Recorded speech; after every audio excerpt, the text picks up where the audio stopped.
Always a cabinet member interview. I'd like to invite Barrie up to the top table. Wish I said this.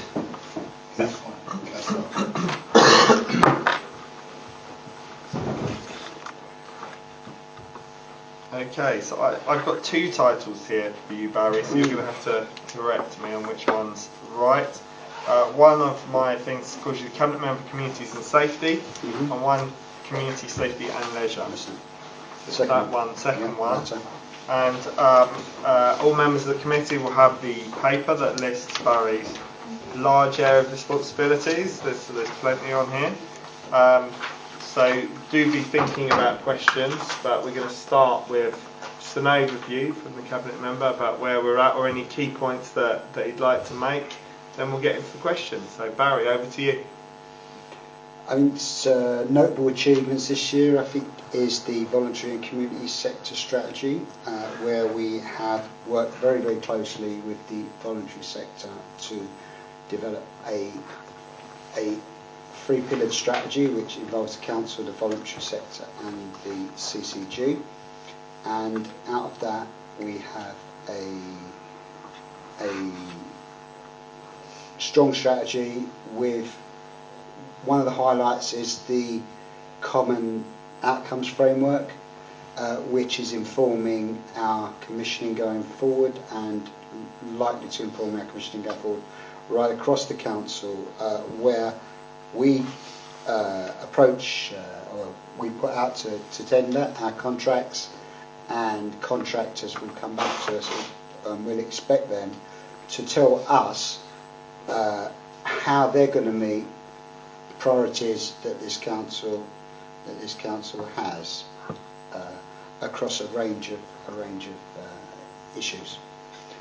We've also been working very hard on developing domestic violence and violence against women work, and looking forward to the future to look at how we are better at focusing more on prevention and more about dealing with perpetrators.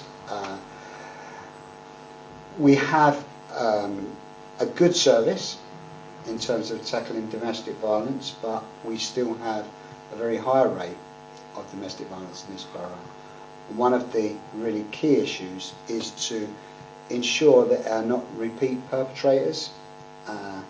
The position in the past has been to kind of, and rightly so, is to priority to make each woman safe as she's suffering from domestic abuse.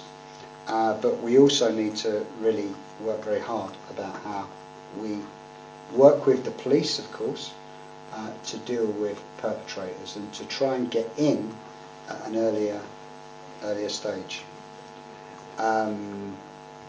We've had a lot of antisocial behaviour this year. There has been quite a lot of raves, late night raves in the parks across our borough, which have been quite problematic to deal with. People entering parks and really having a good, and causing a lot of disturbance, a lot of destruction left behind. And estates income. Indeed, and there was that particular one time that you brought to my attention, which was quite a scary one. People, it seems these days, are really realising that there is a shortage of policing, there's a shortage of other enforcement agencies because of cuts to public services, and feeling that they can get away with having a free rave at the expense of our parks and our local residents. We've also had across different areas quite a lot of low-level antisocial behaviour in terms of low-level drug dealing,